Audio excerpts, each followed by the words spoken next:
And hello, today for our last part of fractions, we're going to be doing dividing fractions and mixed numbers. So, division of fractions has one extra step compared to multiplication of fractions. First thing you do whenever you're dividing fractions is you're going to keep the first term. So the first number you're going to leave alone. So I'm going to leave 3/4 divided by 1/3. I'm leaving that 3/4. Then I'm going to multiply that first number by the reciprocal. Now the reciprocal means you swap the numerator and denominator. You don't just flip it over, because you flip it over, you write it upside down. You swap the numerator and the denominator. So 1/3 becomes 3/1. Then you multiply across like usual. 3 by 3 is 9. 4 by 1 is 4. Then you reduce like usual. 4 goes in the 9 twice, with 1/4 left over. So again, keep it, multiply, reciprocal. Some teachers like to call it keep, multiply, flip, or keep, change, flip. This would be keep, multiply by the reciprocal. I want you to get in the habit of using the proper terminology, especially for reciprocal. Now for this one, if we have a negative, we will get -3/5 divided by 4/5. This would then get us -3/5 times 4/5. I already know that my answer will be negative. How do I know? Because my answer here has one negative and one positive. So, I already have a negative. Now let's check for cross reduction. There we go. Gets a 1 and a 1. Don't have to do any more work. 3 times 1 is 3, but it's going to be -3. 1 times 4 is 4. And there we go. Now you notice something. 1/3 is smaller than 3/4, but I wind up with a bigger number. If you divide a larger fraction by a smaller fraction, you wind up with a bigger one. If you divide a smaller fraction by a larger, you wind up with a smaller. All right, you'll wind up with smaller than both. Sorry, smaller than the divisor, not smaller than both. Now let's do some mixed numbers. Now mixed numbers again, take a while to guess. That's right, we have to convert them to an improper fraction. So let's do -2.5 divided by -1/3. First things first, I know my answer all the way over here. Negative divided by a negative will be a positive. Now I'm going to ignore the negatives the rest of the time.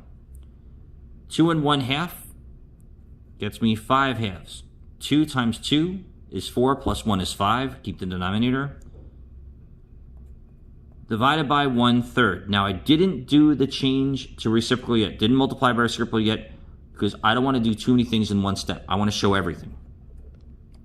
This will now get me 5/2 times 3/1. No cross reduction, no cross reduction. This gets me a positive 15/2. Now since it's positive, I don't have to pay attention to it anymore. I can write it without it. 2 goes into 15 7 times with 1 remainder, so 1/2. Now let's go the other route. Let's take both improper fractions. Let's make this, both mixed numbers to improper fractions. Let's make this -3.1/3 divided by 4.1/2. So, first things first, combine these both into an improper fraction. So 3 times 3 plus 1 is 10/3 divided by 4 times 2 plus 1, which is 9/2.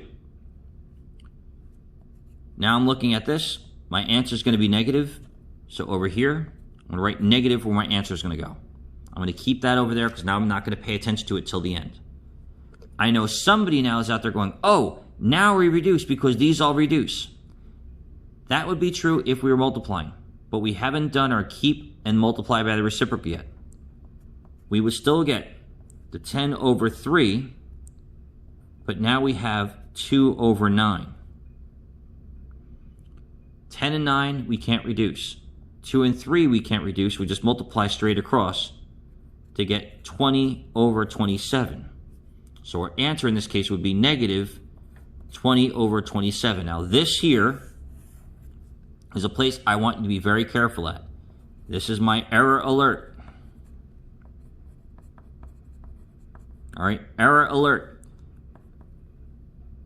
You cannot reduce over a division sign. It even has it blocked off. This is literally saying, yes, you can go and correct the corners. All right, that's almost what it looks like. So again, when you're dividing, you keep the first term, you multiply then by the reciprocal, you swap the numerator and the denominator of the second term. You multiply like normal and then reduce. All right, have an excellent day. Please don't forget that there are other videos we're working on and that we will be spending a little bit more time in review for the class before our test. Have a great time.